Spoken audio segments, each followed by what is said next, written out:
10 साल पहले दुनिया हमेशा के लिए बदल गई। अचानक दुनिया भर में मिस्टीरियस गेट्स खुलने लगे। इन गेट्स के अंदर डेंजरस मॉन्स्टर्स होते थे।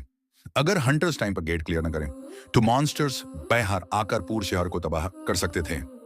इसी दौरान कुछ इंसानों के अंदर सुपरनैचुरल पावर्स अवेकन हुई और इन्हें कहा गया हंटर्स। हंटर्स की रैंकिंग होती थी ई रैंक से लेकर एस रैंक तक। जितना स्ट्रॉन्ग हंटर उतनी हाई रैंक। लेकिन इन सब के बीच एक हंटर था जो सबसे वीक माना जाता था, संग जिनवू। एक ही रैंक हंटर, इतना वीक कि लॉग यूज बुलाते दा सबसे कमजोर हंटर। हर रेड में इंजर्ड होना, स्ट्रगल करना उसकी आदत बन चुकी थी। पर जिनवू के पास कोई चॉइस नहीं थी। उसकी माँ हॉस्पिटल में थी और छोटी बहन उस पर डिपेंड करती थी। एक दिन एक लो रैंक डंजन रेड के दौरान टीम को एक हिडन टनल मिलता है। सबको लगा एक्स्ट्रा मनी मिलेगा, लेकिन उन्हें पता नहीं था यह डिसीजन जिनवू की जिंदगी हमेशा के लिए बदलने वाला था। हंटर्स धीरे धीरे हिडन टनल के अंदर घुसते हैं। शुरू में सब कुछ अजीब लगता है। रूम बहुत बड़ा था और उसमें जायंट स्टोन स्टैच्यूज चुपचाप खड़ी थी। बीच में एक खौफनाक भगवान जैसी स्टैच्यू बैठी थी। कुछ हंटर्स डर गए, कुछ हंसने लगे। ये बस स्टैच्यूज हैं, उन्होंने कहा। लेकिन अचानक दहादाम पीछे का गाते जोर से बांड हो गया। हर तरफ पैनिक फैल गया। तभी दीवार पर अजीब शब्द दिखते हैं, भगवान की पूजा करो, भगवान की स्तुति करो, अपना विश्वास साबित करो। किसी को कुछ समझ आता उससे पहले एक हंटर भागने की कोशिश करता है और एक ही सेकंड में जायंट स्टैच्यू अपनी आंखें खोल देती है। लाल रोशनी चमकती है और हंटर तुरंत मार दिया जाता है। सब लोग डर से जम जाते हैं। रूम में चीखें गूंजने लगती हैं। फिर स्टैच्यूज मूव करना स्टार्ट कर देती हैं। एक एक करके हंटर्स मरने लगते हैं और सोंग जिनवू समझ जाता है ये कोई नॉर्मल डंजन नहीं था, ये जगह कत्ल का मैदान थी। हंटर्स भाग चुके थे। जिधर देखो लोग मर रहे थे। जायंट स्टैच्यूज हर उस इंसान पर अटैक कर रही थी जो जरा सी भी गलती करता। रूम में डर फैल चुका था। किसी को समझ नहीं आ रहा था क्या करें। तभी संग जिनवू को कुछ अजीब नोटिस होता है। दीवार पर लिखे शब्द, भगवान की पूजा करो, भगवान की स्तुति करो, अपना विश्वास साबित करो। ये रैंडम वर्ड्स नहीं हैं। जिनवू धीरे से बोलता है। उससे समझ आता है ये रूल्स हैं।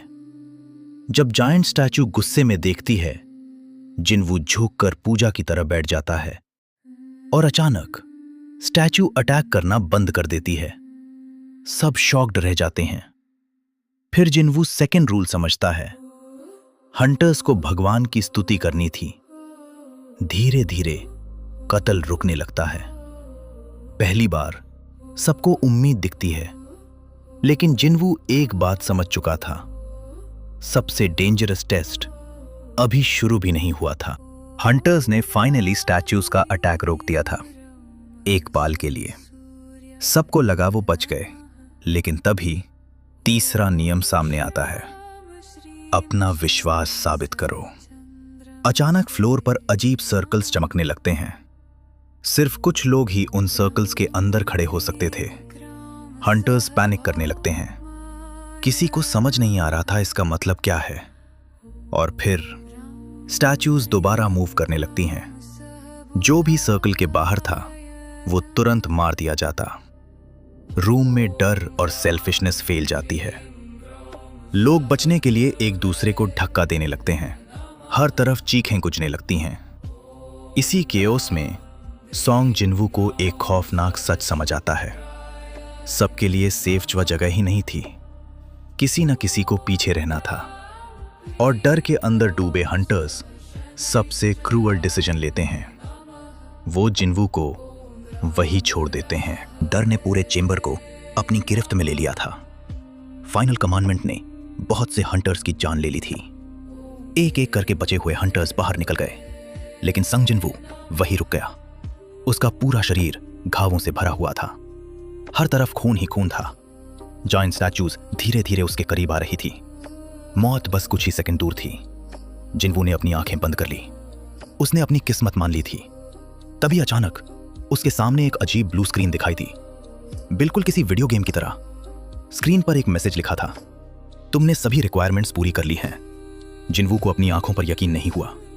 फिर एक और मैसेज सामने आया, क्या तुम प्लेयर बनना चाहोगे? कुछ समझने से पहले ही स्टैच्यूज ने अटैक कर दिया। सब कुछ अंधेरा हो गया। जब जिनवू ने दोबारा आंखें खोली वो हॉस्पिटल के बेड पर था, जिंदा, लेकिन उसके अंदर हमेशा के लिए कुछ बदल चुका था। जब जिन्वू हॉस्पिटल में होश में आया, सब लोग हैरान रह गए। डॉक्टर्स को समझ ही नहीं आ रहा था, जो हंटर मर जाना चाहिए था वो जिंदा कैसे था। शुरू में सब नॉर्मल लग रहा था, लेकिन फिर जिन्वू को अजीब फ्लोटिंग स्क्रीन्स दिखने लगी। उन स्क्रीन्स को सिर्फ वही देख सकता था। अचानक एक मैसेज सामने आया, डेली क्वेस्ट अवेलेबल। जिन्वू कंफ्यूज हो गया। क्वेस्ट बहुत सिंपल था, 100 पुशअप्स, 100 सिटअप्स, 100 स्क्वाट्स और 10 किलोमीटर की रनिंग। जिन्वू ने उसे इग्नोर कर दिया। उससे लगा ये सब उसका वहम है। लेकिन रात 12 बजे एक वार्निंग स्क्रीन सामने आई, क्वेस्ट फेल्ड।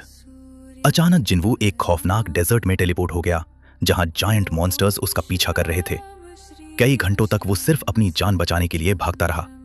जब वो वापस आया, उसकी सांसें फूली हुई थी।